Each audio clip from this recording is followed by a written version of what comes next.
أعوذ بالله من الشيطان الرجيم بسم الله الرحمن الرحيم جسمانی امراض سے صرف بدن متاثر ہوتا ہے اور روحانی امراض سے بدن اور روح دونوں متاثر ہوتے ہیں۔ جسمانی امراض کا مریض اپنے مرض کو محسوس کرتا ہے، جبکہ روحانی امراض کا مریض اپنے مرض کو محسوس نہیں کر سکتا۔ جسمانی امراض کی تشخیص ڈاکٹرز الٹرا ساؤنڈ اور ایکس رے وغیرہ سے ہوتی ہے، جبکہ روحانی امراض کی تشخیص کی اہل اللہ کرتے ہیں۔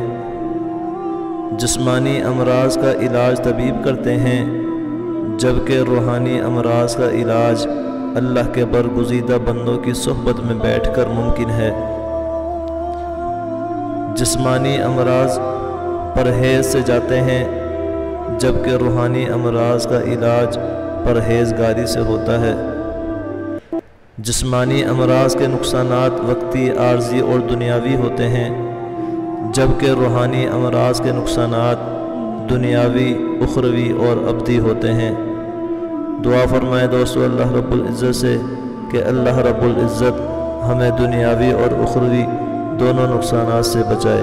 آمین ثم آمین۔